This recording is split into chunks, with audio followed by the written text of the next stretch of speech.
in a white rafting. Sorry, I'm out of breath.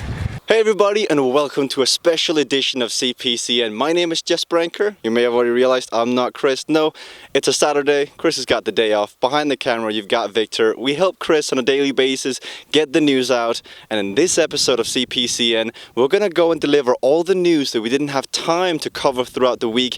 Not only are we going to give you the news, but we're also going to take you on a ride of our backyard. So if you haven't already, make sure to click that subscribe button. We're on our way to 12,000 subscribers. And then sit tight, because this is about to be a bit different, but I still think it's going to be fun. First bit of news is good friend of the show, Dean Downing, has unfortunately had quite a bad accident. You may know Dean Downing from winning the UK Nationals. He's also head coach over at Dean Downing Coaching, where he's coaching guys like Ben Tollett.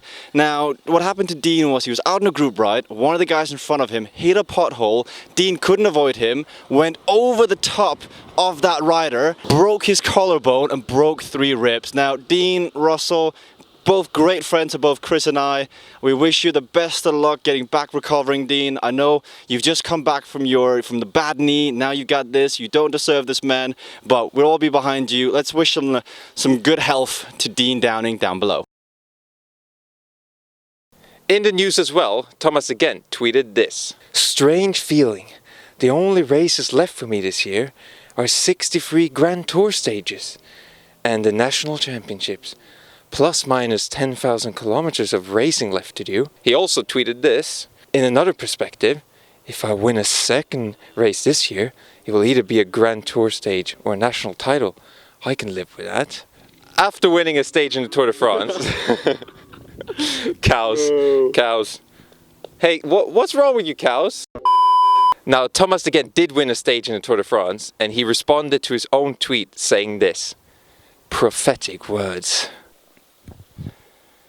So I let Victor plan the route in which we're going to ride and do the news today, and supposedly we've come up to quite a big hill. So I said, no, we're stopping here. We're getting a rest. I'm going to sit down, just rest up the legs, and while I prepare both physically and mentally for the task that's ahead and the big story you come to see on this hill, this news story caught my attention because it's both incredibly romantic, but also very strange. So supposedly a guy asked his girlfriend to marry him by going on a bike ride, spelling out "marry me" on the bike ride with the girlfriend, then going home on Strava to look up the route. But it begs the question, did the girlfriend not start to realize something was off? When you go down a back alley, you come around the back alley and go around, like, there's only so many times you can go, oh, sorry, my Wahoo went the wrong direction. I mean, what? Anyway, she's definitely a keeper if she let you have the glory of spelling out "marry me" on Strava. Definitely a kudos from us. But now we're going to head up this hill. We're going to tell you about Dylan Teuns and his home tractor.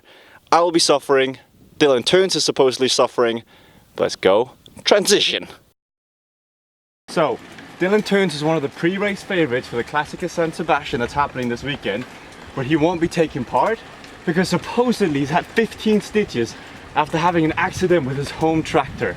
So the tractor malfunctioned while he was on it, which meant his head got swung into the steering wheel? I mean, I've heard tales and stories and stuff, but that's absurd. How do you get 15 stitches required? Because like, on a home tractor, you're not going much quicker than what Victor and I are doing right now. And that begs the question, what actually happened? Did he hit a home tractor? Or did something else go on? I mean, one thing for sure, he won't be at Classica San Sebastian. He had a great tour with a stage win, but he won't be in the Basque Country. Now, there's some other great stories of riders making mistakes or having misfortune. There's Nacer Bohani's not disqualification from the tour, but the night before the tour, he sought out a heckler on the street, found his hotel room, I believe, and then went and fought him, like actually boxed him, broke his arm, couldn't start the tour the next day. Why is the question, but such is Nacer Bohani. Then there's also the story of Yves Lampard. Yves and his girlfriend, by the way, I love Yves Lampard. He is nicknamed the John Deere. He's an engine, you've seen him race, former Belgian national champion, good guy, friend of the show. Prior to the tour, his girlfriend hit his Achilles heel with with a shopping cart, like a trolley, which made him unable to ride the tour. So moral of that story is, don't bring your girlfriend shopping with you. And then last but not least, you've heard this story before. Luke Rowe, in a white rafting accident, broke his leg, back stronger than ever. That's a story I kind of feel like Dylan Teuns, where it's plausible, but Dylan Teuns getting 15 stitches from hitting his home tractor, or Luke Rowe breaking his leg in a white rafting, sorry, I'm out of breath, steep hill. There seems to be more to those stories. What do you think?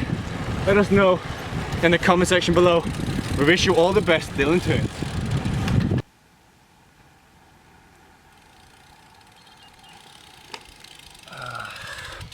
Just completed my 40 minutes of 6.5 watts per kilo. Nah, I'm just kidding. But Egan Bernal did, the Colombian Tour de France champion. Apparently, according to La Gazzetta, which is an Italian newspaper, he did 6.5 watts per kilo for 40 minutes. Now, he has Strava, but we haven't seen it, like the actual file, and they didn't state where it was done, the 6.5 watts per kilo for 40 minutes. But if you know your watts, that is a lot of watts. So I believe, in my opinion, this might be controversial, but I think he was the rightful winner, because that's insane. Now, the king of cycling YouTube is back. Not necessarily on YouTube, but he's back on Instagram with what's perhaps the world's longest cycling related Instagram story. Tyler Pierce, better known as the vegan cyclist, had his longest ride back after he started getting knee injuries.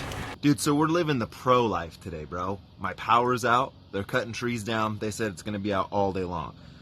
So I can't do anything, I can't work, and it's not my fault.